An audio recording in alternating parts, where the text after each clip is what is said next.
watu wa UDA wanakuanga na tabia mbaya sana. Mtu kama huyu sisi unaanza kupoint wanawake aje? Huyu mama anaongea kuhusu mama vibaya. Huyu mama anaongea kuhusu Raila vibaya. Juzi tumeona wakitukana mama Ngina. No. Sasa mimi nasema hivi. Sisi tuna support Ruto na tutaenda na Ruto. Tuna support Ruto, tunaenda na Ruto kwa debe. Ujue Ruto atakuwa president. Upende usipende. Hiyo siasa mbaya pelekeni huko Nyanza. Hiyo siasa hapa ni Nairobi. Watu wa UDA tunawajua. No. Sisi tuna support William Samuel Ruto na tunaenda naye kwa debe. Ruto atasaidia wananchi wa kawaida, anasimamia wananchi wa chini. Wakatukana mama Ngina, juzi wametukana mama Sahi mtu wa UDA huyu hapa juu amevaa kinyasa. Sasa anaanza mimi ni mtu wa asla. Ruto atasaidia wananchi wa kawaida. Mimi ni mtu wa asla. Ruto anasimamia wananchi wa kawaida. Sasa unataka position ya prime minister nini tunataka zote tutaki. Tunataka mwenye kusaidia wananchi. Tuna support William Samuel Ruto. Upende usipende Ruto akona kura mingi bwana. Ruto kazi yake ni kutusi baba. My friend, just stand here. Just stand here. Hao watu wa UDA natakataka sijui amaliza kazi kwanza. We want to put you on notice. There is no way you are going to disrespect our women in this country. Number one, juzi tukasikia wakitukana mama Ngina. The other day tukasikia wakitusi na wakiheckle mama Aida. Siku ile ingine bodaboda rider mwenye ana support UDA tukamwona huko Forest Road wakichokoza mama. Hawa watu wa UDA tunawauliza, Raila amewashinda, sasa mmeanzana na wamama. Like right now, my friend here, he is pointing at this woman, almost poking her eye. What is that?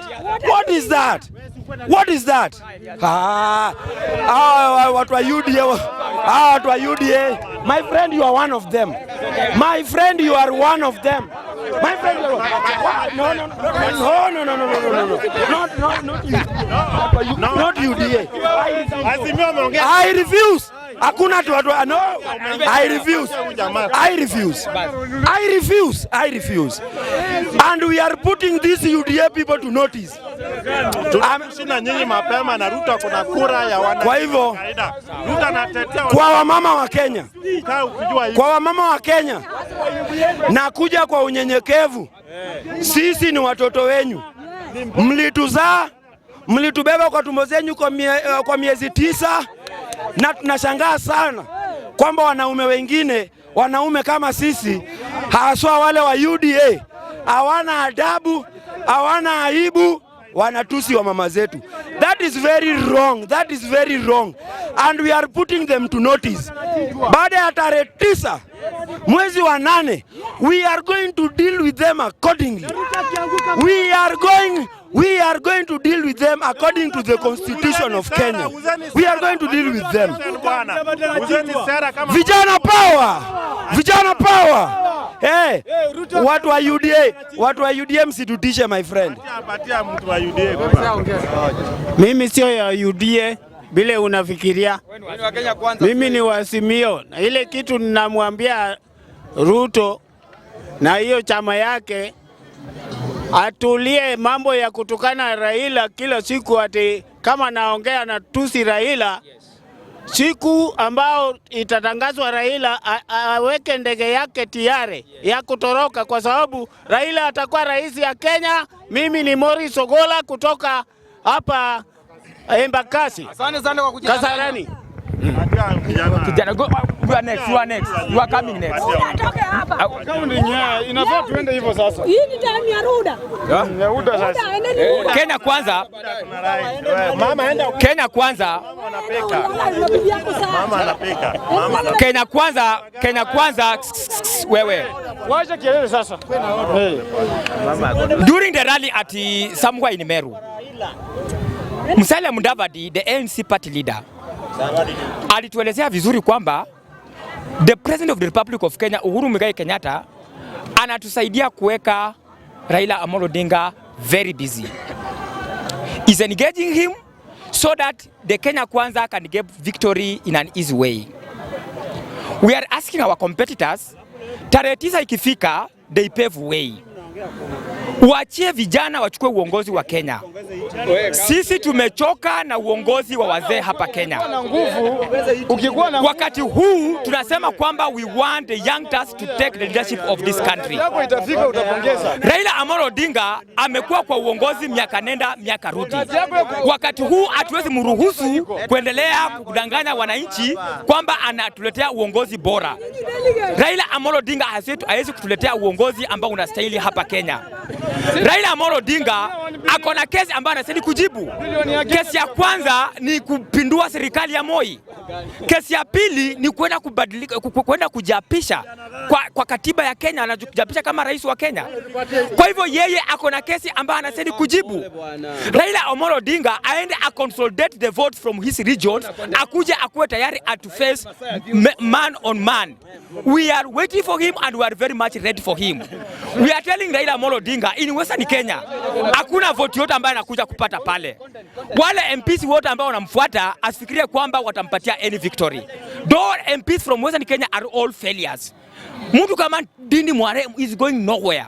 There are so many you can mention from Western Kenya ambao haizi na mahali popote. Where is he going with them? All the governors ambao outgoing governors, what they have failed, they are going home. Wao wamesimama na Raila Amolo Odinga wanamwambia kwamba we are supporting you. Uhuru Kenyatta, who is purporting to support Raila Amolo Odinga, his home base ambao anatoka in Central Kenya, how many people ambao ako behind him? All the people, even in Meru yesterday, in a Catholic where Ida Odinga alikuwa ndani, he was not even able to be addressed by some leaders of the women from the Catholic Church. And we saw what happened. She was very much disappointed. And we are telling these people, in Raila Amolo family, watu watano wamesimama uongozi. Na yeye pia anatafuta uongozi hapa Kenya. Which leadership is that? Yeye anatafuta urais, brother yake anatafuta senator, dada yake anatafuta women rep, sijui brother nani wake anatafuta nini mamako na edima. Mtoto wa Uhuru Odinga anasimama kama MP. Who all these people ambao wanatajwa pale, kwa nini wamepewa disability? Lakini angekuwa mtu mwingine wanakuja kutupigia kelele. We are telling Raila Amolo Odinga kwamba uongozi wa nchi hatapata. He is going home, ajitayarishe kwenda Bondo.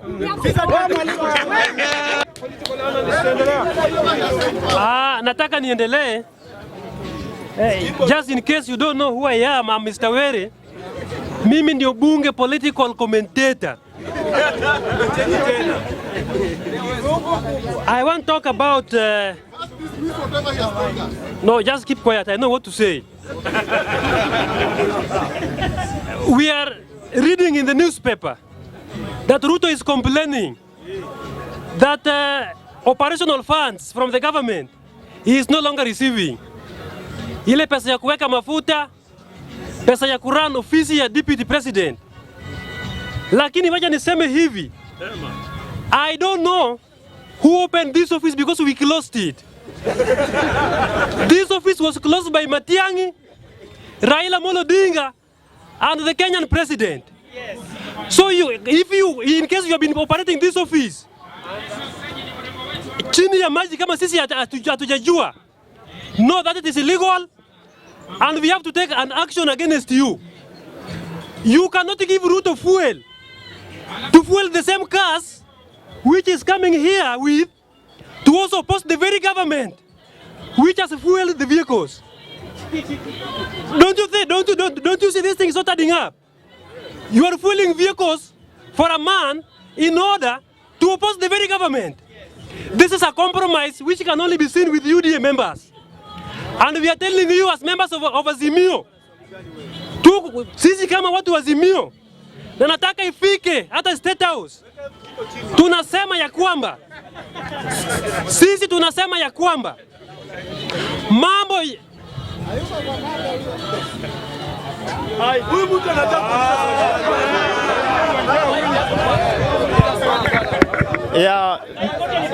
Mr. Speaker, nataka kuuliza memba mwenzangu anasema walifunga ofisi ya deputy president na sijajua kama Kenya inaraniwa without deputy president. Unielezee Kenya tunapeleka bila deputy president au yuko?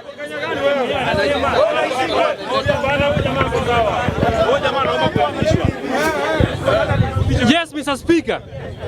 Ananiuliza kama hii ofisi inafanya kazi. We don't need a rocket science if by any chance you have this opportunity to be in this country. We know how an opposition leader is organizing his things. An opposition leader is one who is keeping the government in check. Kwa sababu saa hii, by constitution of Kenya, Ruto was elected to be deputy president. He absconded his duties to start campaigning when he was supposed to be in the office. That is how Raila Odinga came in. And as we talk, we are in Canaan. Raila alituambia tuko Canaan. Wewe kama huko Canaan, shauri yako, mimi niliingia kitambo sana. Hata mimi. Saa hii ninaona mabarabara kwetu, Ruto ndiye anatupiga saa hii. Ruto ndiye opposition leader, but not through the constitution. Ruto is opposition leader based on what he's saying. So we don't need to explain that unless you can see me kando, mimi ni political analyst.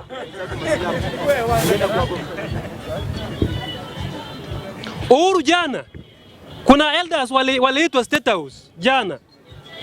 Na Uhuru alisema, William Ruto ni tabia yake ni mbaya sana.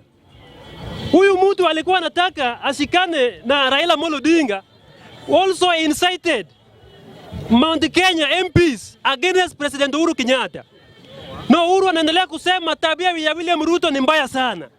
Na sisi kama wananchi tunaongeza tabia ya William Ruto ni mbaya sana. Kwa sababu pia Raila alisema atapeana 6K. Na watu wengi hapa wana 6K. Ruto bado anapinga hiyo. Nani ako na 6K hapa? Hakuna. Sasa the biggest enemy of Kenyans, the biggest enemy of Kenyans at the moment, ukiwa na shida yoyote, mafuta imeisha kwa nyumba, William Ruto. Wewe kama una kazi ni William Ruto. Mtoto akigonjeka ni William Ruto. Ndio maana sisi tunasema hapa kwa bunge na hatutaki kuficha mtu yoyote. Raila akiingia hapo ndani, one of the first responsibility, Ruto anawekwa ndani. Na akiwekwa ndani ni kumweka ndio tupate 6K kutoka kwa William Ruto, ndio to roll out what is called social protection program. Hii haiwezi endelea bila Ruto kuwekwa nini ndani. We cannot have a country where people who have not gone to school like Oscar Sudi are lining up themselves to be CS for education. We are not going to accept. That's why we are saying, if you are here supporting William Samuel Ruto, ni right yako. But we are very sorry. Because serikali, Mr. Speaker wanasumbua sana.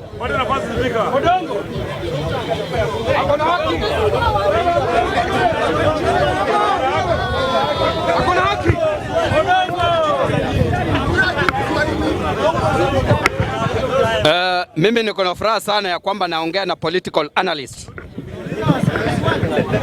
Sasa swali langu ni hili. Ameeleza ya kwamba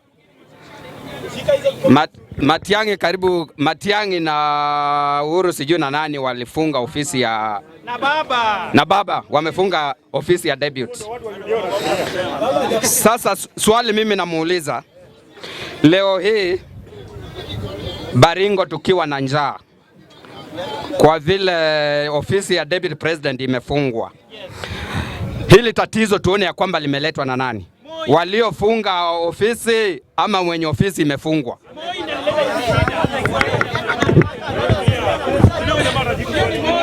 Yes. Ananiuliza kule kuna njaa kule Baringo, ati hizi shida zimeletwa na nani? Don't you know that ukiwa kwa serikali, uko kwa serikali and you are the one earning salary for not working, ni nani ameleta njaa? Si ni huyu anapewa pesa na kuna kazi amefanya? Ni nani anakula pesa bila kufanya kazi? Hiyo ndio jibu wamesema, wananchi ndio wamesema.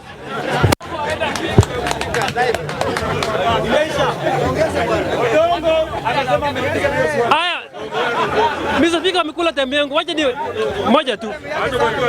Wacha nikimalizia mambo ya Aida Odinga. Hati mama Aida Odinga was heckled in Meru. Mimi niliwatch hiyo clip na chenye nataka kusema hapa, ignore the media with what you are hearing, because mimi nilikuwa karibu, si kwa mbali na hiyo mkutano.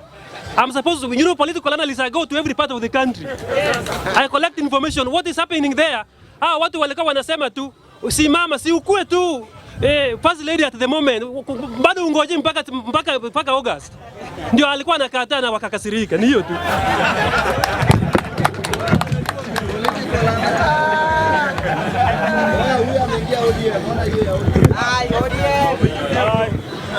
Mr. Speaker,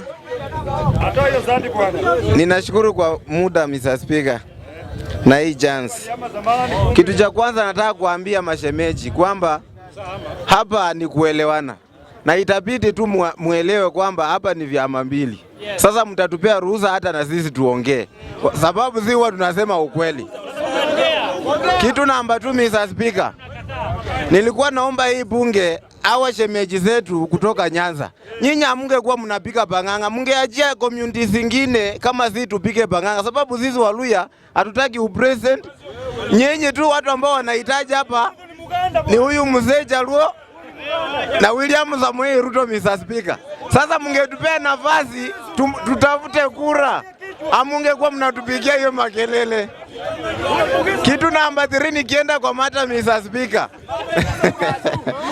Kuna tu saa hii siasa ni ya makabila, na tukienda katika regions kila mtu ako na baba yake. Huyu mzee mwenye mnaitaa baba ni ya Wajaluo peke yake, lakini si ya kila mtu.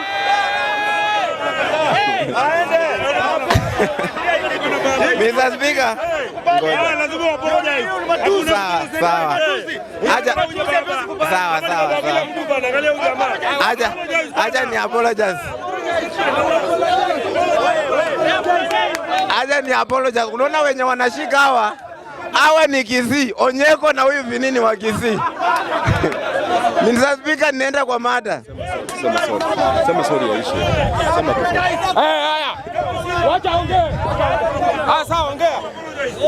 Mr. Speaker, Sema sorry. Sema sorry. Sawa, nimeapologize lakini sio mimi. Sawa. Mr. Speaker, nikianza na hii kitu ya Aida Odinga. Mr. Speaker, hii mambo ya makanisa nyinyi mnaelewa tu, na hii Kenya mnaelewa mahali imefikia. Ingelikuwa tu ni uwezo hata ya mzee wetu huyo, angelifunga hata makanisa Mr. Speaker. Lakini ni kwa neema tu ya Mungu tuko, si matusi, ni ukweli tu. Ngoja niwaeleze. Kama uko na swali ama information, ukuje uniulize. Mr. Speaker, sisi ambao tunaamini Mungu. Uliza swali. Sawa bana, sawa Mganda, wacha tukubali umeingilia siasa ya Kenya, wacha tukuulize tu swali. Mimi swali nakuuliza, nyinyi mnajifanyanga mmeokoka kila siku nyinyi na kina William Ruto, si ndio? Ile church mlichoma Kiamba mmeshaitengeneza? Mr. Speaker, hiyo ni swali inaitwanga haina mkuu wala mbele. Siwezi jibu kitu kama hiyo, sababu nasema kitu ambayo niko na jibu zote mbili pamoja. Na usiruke jibu tu. Mr. Speaker, niko na swali. Jamaa anaongea kuhusu kanisa na the 7 bishops wenye wamekufa after kupokea sadaka ya Ruto. Wameenda mbinguni ama wameenda hell? Mr. Speaker, hizo ni propaganda za wenzetu ambapo mimi siwezi jibu kitu kama hiyo. Ndio maana nasema hao wenzetu ingelikuwa wako na uwezo wa kufunga makanisa wangefunga. Mr. Speaker, sasa mimi sijui bishop mwenye alikufa. Wewe unajua bishop mwenye alikufa? Wewe kuna mtu anaweza msaidia? Msaidie, wacha asaidiwe. Odongo amesema makanisa wacha msaidie. Asante sana Mr. Speaker. Hapa tunazungumzia kuhusu kanisa iliyochomwa Kiambaa. Na hapa tuelewane kwa makini. Naona mtu wako Jacaranda anasema ya kwamba Ruto alichoma Kiambaa Church, na hii ni evidence inatafutwa Hague, na umekataa kujitokeza kwenda kusema kwamba uko na evidence ya kwamba. Kwa hivyo sisi tunaomba yule mtu ako na nini evidence ya kwamba church ilichomwa ajitokeze Hague, tumalize hii maneno mapema. Ya pili, kama umeenda hali ama si hali? Hapana. Hapana.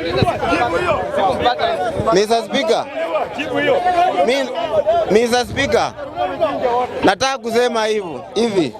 If Raila gains less 30% in Central Kenya, will it affect his presidential? Sasa Mr. Speaker, huyu mzee atapita kura. Hiyo si kitu ya kusema ati nini. Jua atapita kura.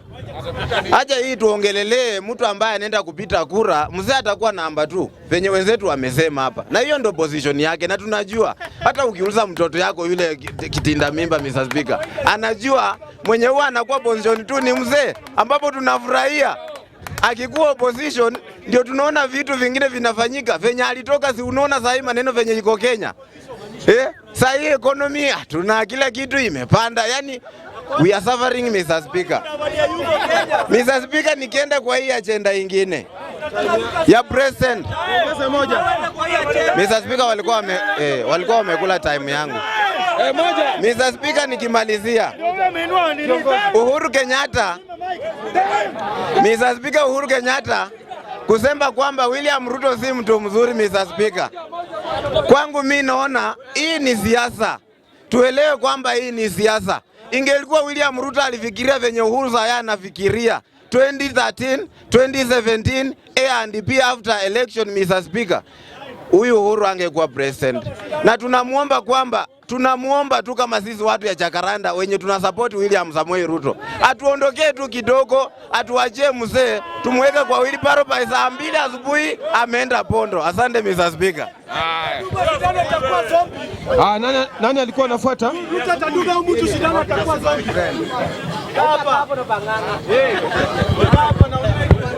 Asante sana Mr. Speaker. Members, mi napenda kuomba sana, hii ni bunge ya wananchi na sisi wote ni wanabunge, na kila mtu ako na haki ya kusupport mahali popote anataka. So ni vizuri tukizungumza tuwe soba na tuwachie kila mtu time yake. Na Mr. Speaker, the more ukiona mtu anaongea, wakiongea nje na member anaongea, jaribu kumuongeza time. Asante sana. Kama mimi ni dakika sana maliza 1 hour tunafunga. Mimi nikianza na Deputy President Office, Mr. Speaker, naibu wa rais afanyi kazi. Wacha kufunga vitu bwana. Naibu wa rais hakuna kazi anafanya. So hata ni vibaya sana kupewa pesa na ufanyi kazi. Tuliona vizuri kama rais mwenyewe alisema wengine wanafanya kazi juu ya gari. Kazi gani inafanywa juu ya gari? Lakini sasa kama amejitokeza kusema ofisi yake kuna vile pesa apati, mimi naona ni mzuri sana. Juu uwezi pewa pesa na kazi ya ufanyi. So angekuwa anatupenda vile anasema anapenda hasla wake, mimi yenyewe mimi si hasla. Mimi najua mwenye mtu anaitwa hasla ni mtu ajiwezi. Mimi naenda kazi nafanya kazi. So ukijua we ni hasla, hiyo ni yako. Kama anapenda hao hasla wake, Mr. Speaker Resign akuje a fight kiti akiwa nje. Lakini si ati kukaa kwa kiti lakini hiyo pesa analia huku nje ati apewi. So ni vizuri kulipwa ukifanya kazi. Asante. Uhuru call elders in State House yesterday. Mr. Speaker, wazee wako na akili mzuri. Ukiangalia vizuri vijana, tumeona uongozi wa vijana vizuri. Mr. Speaker, ukiona mheshimiwa the president amechagua kuita wazee kukaa nao, ujue sasa mambo itakuwa mzuri. Nao ndio mababa zetu. na wanapenda hii nchi, na niko sure kile wazee watasema, niko sure wale vijana wako soba watafuata na maisha itakuwa mzuri zaidi. Mama Aida heckled in Meru, hiyo ni peti. Hiyo hata nani alileta hiyo mada hapa?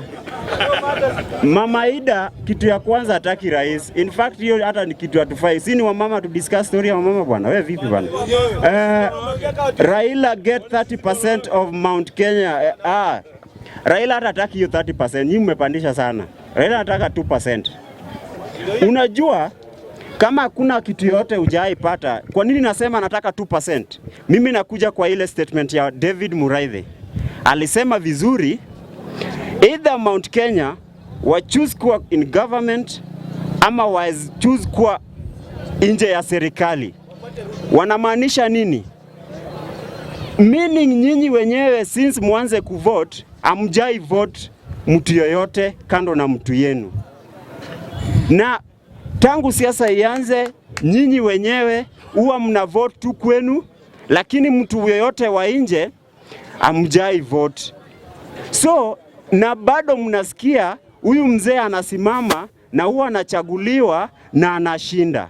Mimi nataka niseme hivi, whether mvote ama msipovote, na vile mimi najua hawa majirani yetu ni marafiki zetu, tumekaa sisi wote tunajuana, tunaishi kwa maploti zao, wanaishi, tunafanya kazi pamoja, tunawajua. Mimi niko sure turnout haitakuwa vile itakuwa kulingana na statement ya Muraithe.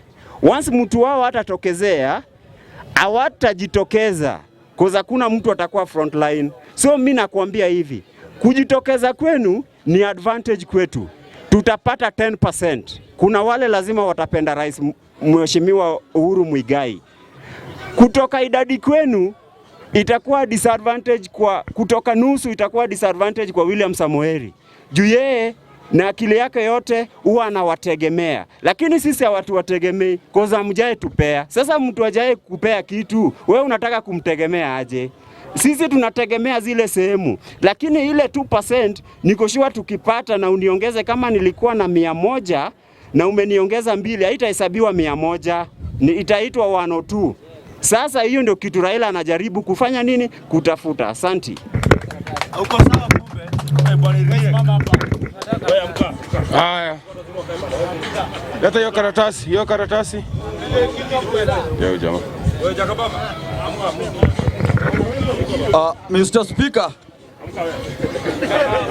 Nataka kuanza mada. Na venye MCA mwenzangu amesema hapa tuko mchanganyiko na watu wa UDN madoadoa, lakini hiyo ni chama pia hatukatai, na ni democratic kila mtu kuwa mahali yako. Wewe kuwa UDA, mimi nika Azimio. Hii mambo ya 30% Sendro ndio naanza nayo. Hii hata sijui mwenye ameweka hapa amefikiria nini. Mwenye ameweka hapa alikuwa amekosa cha kuandika. Juu hata 07 Sendro leo kupea Raila na bado Raila alipita. 2013 hawakupea Raila na Raila alipita. 2017 hawakumpea, Maraga akasema imeibiwa. Na akasema watu wangu msiende kwa kiwanja, bado Sendro leo hawakuenda. Sasa mnajadili nini? Hiyo nimetoka. Nyinyi wacheni uoga. Tuwa Ruto nyinyi ni waoga. Hata nyinyi ni waoga kama baba yenu. Anatembea kwa gari akisema naona mawimbi ya kura kuibiwa. Venye anaibanga nafikira Raila ataiba. Raila atamuosha asubuhi, clean sheet. Clean sheet. Hiyo atubembelezi. Hiyo acha niwaambie watu wa UDM mkiwa hapa. Na wale walio wa Bungoma mumelewa mnaenda kama ugalisosa weta. Na waambia na hii bunge, hii mambo ya matusi, Ruto ndiye alianzisha. Kwa hivyo ukileta noma, tutaleta noma. Ukikuja mbaya, tutakuja mbaya. Ruto ndiye alianzisha hii maneno. Na tunaenda nayo mpaka kwa final. Tafadhali natoka Bungoma. Can you apologize? Sababu huwezi kuja kutuambia hapa sasa unataka Raila tumuangushe, si ndio? Siezi wabunge, siezi omba apology kwa sababu baba yao ameshatusi hata baba ya taifa na aombange apology. Siezi omba apology kwa watu wa Bungoma, na hiyo nimekataa. Hii mambo ya Uhuru kukuja kimasomaso, Uhuru ako na akili mzuri sana na amesoma hata kukuliko, na amekaa na Ruto miaka 5 ya kwanza. Amesoma kukuliko na amekaa na Ruto miaka 5 ya kwanza. Anajua Ruto ni nani, na ndio anakuja kuambia wananchi, mkijaribu mtajua ni kwa nini kuku inakoroga na inakojua na inakunia safari moja. Mkijaribu, ukiweka kura yako kwa Raila Amolo Odinga, kampuni zimefunguliwa, unga imeshuka, mafuta imeshuka, mkate imeshuka, ugali walia tukule kwa venye tunataka. Na malizia, sikwangi na mambo mingi, maana saa hizi kuhubiri, na tena tukienda kwa kuhubiri niko chonjo. Hii maneno ya Mama Ngina, unajua Mama Ngina hakuongea mbaya. Mama Ida hakuongea mbaya, aliona mbele, maana hawezi kuwa first lady kama mzee hajakalia. Lazima baba akalie ndiye akuje tumuite first lady. Kwa saa hii first lady ni Margaret Kenyatta, hatuwezi kuwa na first lady wawili. Hata mliona hapa Jacaranda, the fourth president aliingia kwanza kwa jikua, na ndio the fifth president akatoka huko akasema haya vijana hoi, vijana na ni Raila Amolo Odinga awangeingilia pamoja.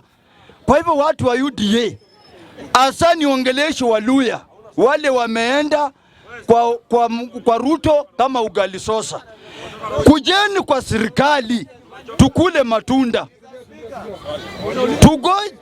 kujeni.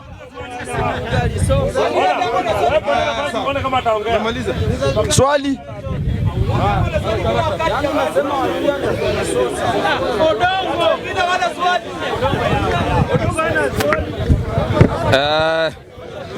nauliza swali kulingana na statement ya speaker ama msemaji mwenye akiwa kwa floor kuhusu Mount Kenya, ya kwamba Mheshimiwa Raila hahitaji kura za Mount Kenya.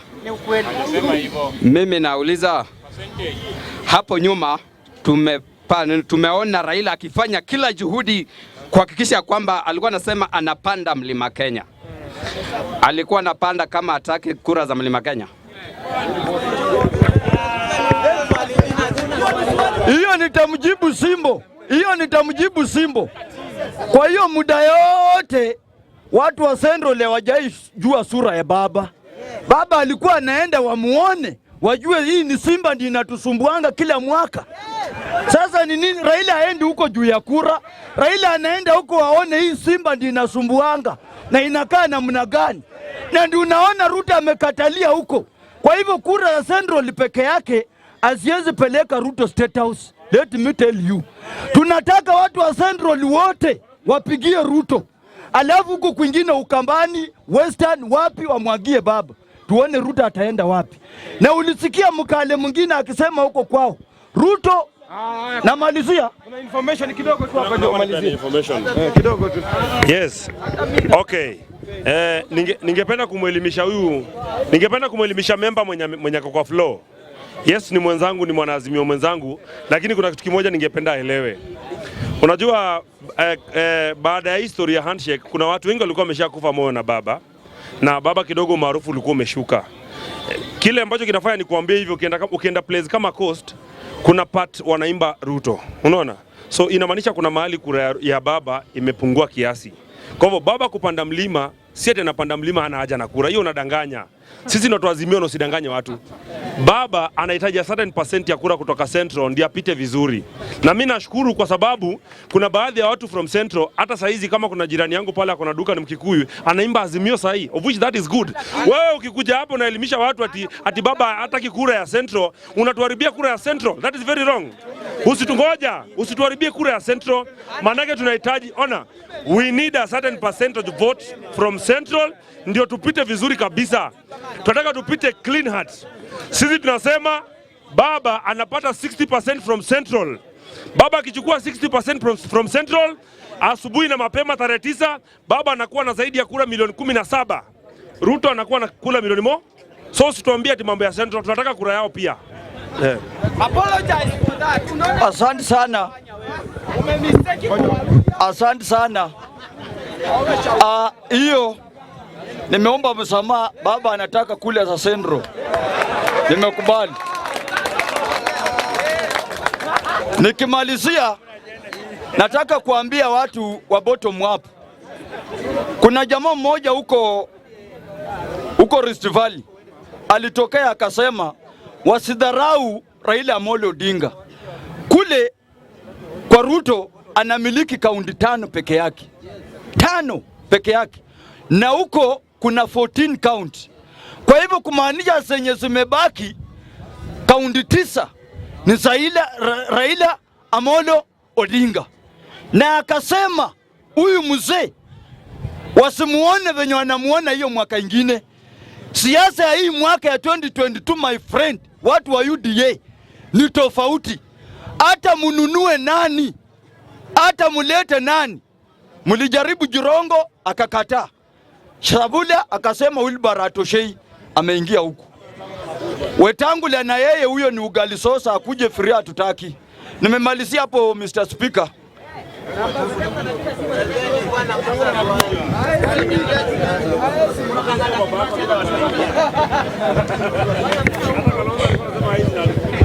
Hii sana.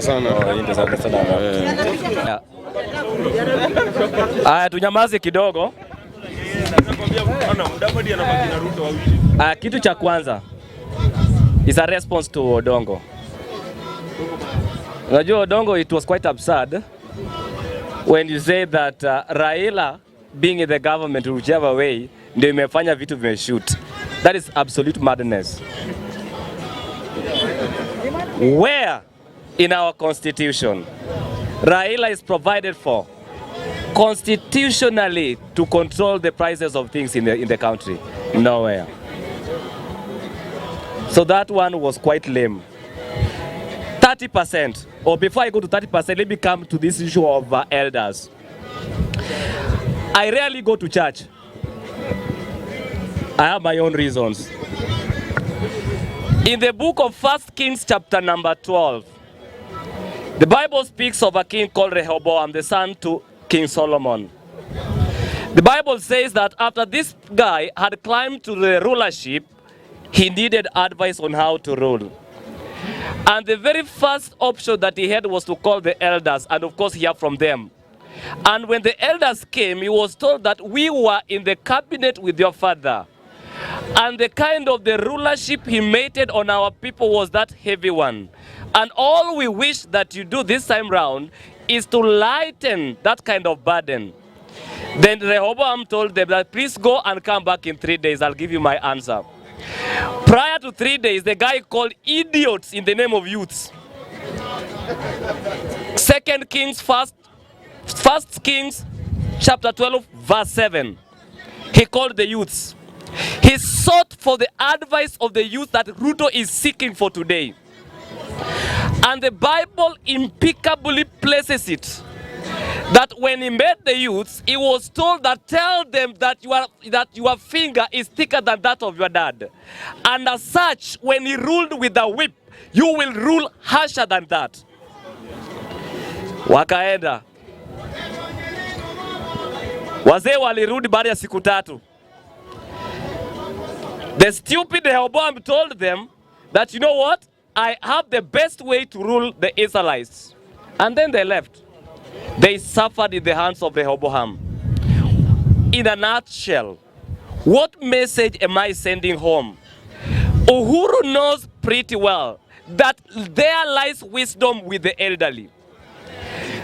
Breaking down the kind of disconnect he had with Ruto to the elder could yield a better advice, would yield peace. When I first spoke in the morning, I said it. Presidency is a symbol of national unity. Many of us, those that are born out of war, have seen war, drink war, breathe war, will tell you, please, it is easy to start war, but to maintain war is not easy. So,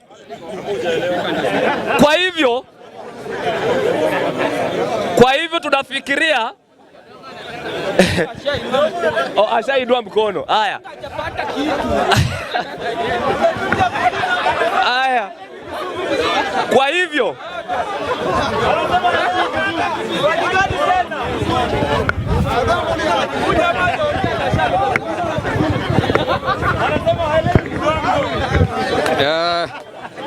mtulia kidogo. Hapa sasa ni flow. Hapa sasa ni flow na mwalimu. Ningependa kuuliza speaker ambaye ako kwa flow. Amezungumzia kuhusu advice ya youth na akazungumzia kuhusu ya elders. In really sense, ukiangalia Uhuru ameita wazee kuwauliza their advice on how leadership should be. Wazee wa Mount Kenya ameita wazee na wakapatia direction ya kwamba this is my direction. Is Uhuru directing the elders or asking elders for direction?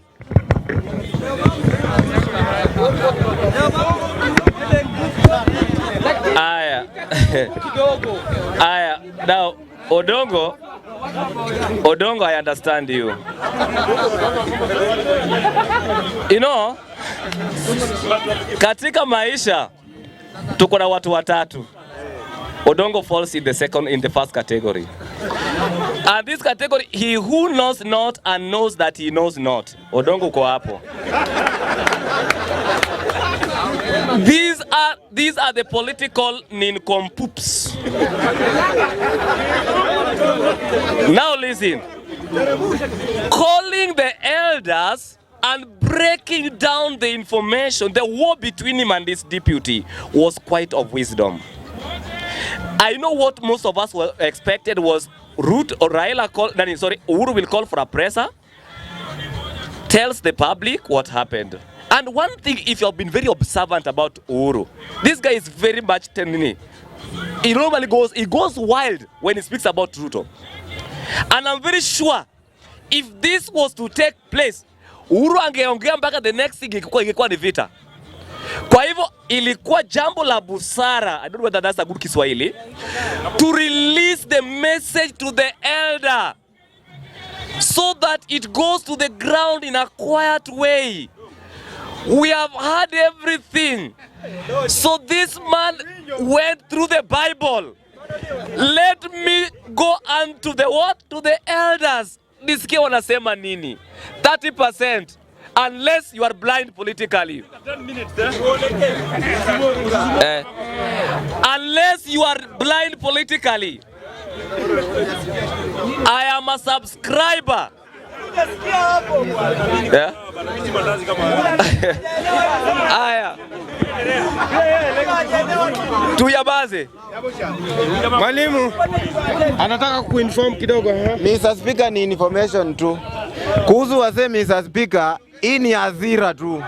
Sababu hii kitu wazee walianza kureact wakati wa Moses Kuria, Mr. Speaker. Kitu namba 2, huyu Uhuru Kenyatta kuita wazee na waongea aseme William Ruto na hizo vitu ambazo zinafanya wanakozana.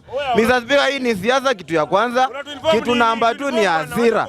Sasa huyu mwenzetu acha tuambie, na niliwaambia hapa awali Mr. Speaker, nikasema hawa jamaa si watu ya Mungu.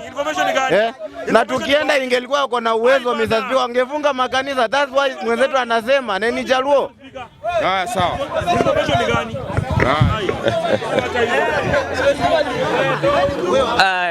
Aya. My friend. Aya. Acha ni mjibu. Usijibu yeye, unasumbua, wacha kujisumbua. Haya. Kuna kitu nilisoma inasema I better Aya. Sawa. Aya. So, I think this is the point. My friend, I'm happy about what you said. But listen and listen pretty well. Kuna mtu aliniambia that a poor man dies at 20 but is buried at 60. He who has no political understanding dies at birth and will be buried when there's a transition. Hiyo ni yako. 30%. Nimekuongeza moja. Haya. 30%. I am a subscriber to Meru News.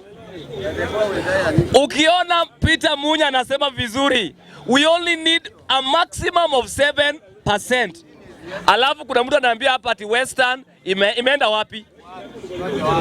Western Tindi Mwale was never in ODM. Where is he today? Wabunge wangapi? 3 walitoroka nani? Musalia Mudavadi. And please let me tell you one thing.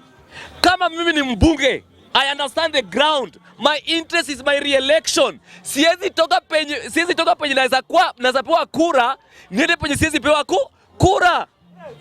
So don't give us political lecture which is not existing. Hawa watu 3 walijua vizuri, wameona grounds inaongea nini. Mudavadi is a political mighty. Unaona? Kwa hivyo 30% ni mingi. But we need 50% so that we give a win which will be historic in this country. We want 75%.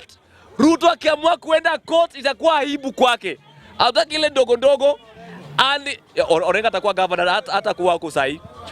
Kwa hivyo watu wa UDA mkule aibu mapema, mwasi kula aibu mapema. Hii story ya baba kuwa number 2. We have been number 2 because of deep state. Sisi story ya opposition tunapewa tu, hatuchukuangi, tunapewa. Saa hii tunapewa government. Mungu awabariki. Kidogo niko na tangazo alafu uendelee. Haya, sikize, inaweza kuwa kwa kamera pia. Wewe una direct speakers ndio? Sawa. Okay, iko hivi.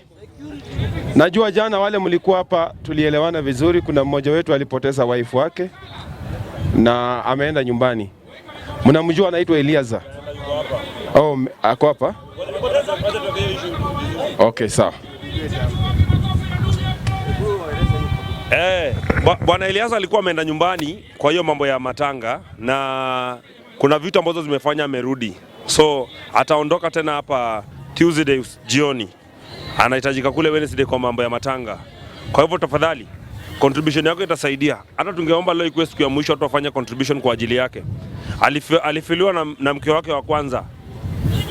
Bwana Eliaza alikuwa na wake wawili. So first wife amefariki huko Bungoma. So inafaa at least tumsaidie kile tutakuwa nacho ndio tuweze kumsaidia akaweze kukamilisha mikakati ya mazishi. Kwa hivyo tunakuomba kama wewe ni member, contribution yetu minimum inakuwa 100 shillings. Lakini kama unaweza toa 10,000 pia tuwezi kataa.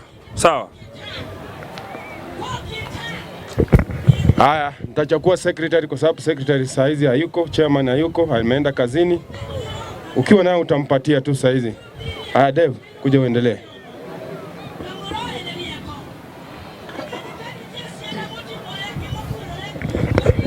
Thank you, Mr. Speaker. And I'm only going to talk about one agenda. Hii ya 30%. Before niongee kuhusu 30%, nitarudia ile maneno yenye nilirudia na bado nasemanga kama hukuzaliwa mpigiwa kura hakuna haja. For you to be a president of Kenya, lazima uwe wewe kupiga kura kwako inakuanga ngumu. Si ati kupiga kura kwako ni rahisi. Utapata Kenyatta hakupiga kura, yeye alipigiwa tu kura akawa rais. Moi alipigiwa kura akawa rais. Kibaki pia yeye alikuwa tu anasimama, alipiga kura tuseme mara once akapigiwa akawa rais. Uhuru Kenyatta alikuja akapiga tu kura mara moja akawa rais wa hii nchi. Tuko na wengine wale wenye wanapiga kura walianza kupiga kura 1992, 97, 2002, 2013 mpaka 2017.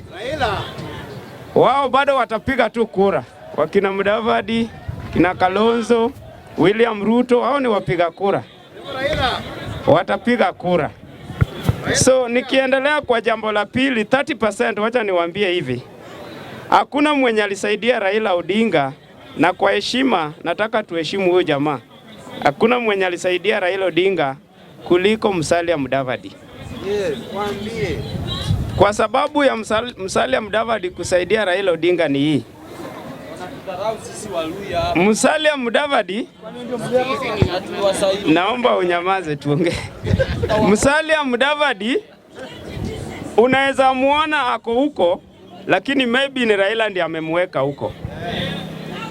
Kwa sababu ukiangalia cards zenye zilikuwa zinafanyika in Western Kenya, Musalia Mudavadi angeenda peke yake mpaka kwa debe, angeenda na kura mingi sana. Na Musalia Mudavadi angetoka akuje Azimio, kura mingi sana zingeenda kwa Ruto.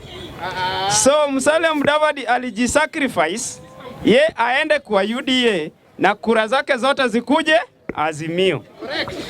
Expect Musalia Mudavadi to be in the government in 2022. Azimio. Na hiyo ni karata yenye itamaliza William Ruto. So mimi nawaambia, saa zingine unaweza angalia mtu wako huko, lakini ako huko for the betterment of mwenye ako huko. So sisi tunataka kuanzia leo tujue opposition leader wetu atakuwa Musalia Mudavadi, lakini tutamuita kwa serikali kwa sababu hakuna mwenye Raila anapenda kuliko Musalia Mudavadi. Nikikuja kwa kura ya Western Kenya, kwa saa hii tunaenda kuipata percentage kubwa kushinda venye tulipata 2017. Tukikuja kwa Ukambani itakuwa the same venye ilikuwa 2017. Tukikuja kwa Mount Kenya, mimi nawaambia jambo moja. Siasa iko hivi.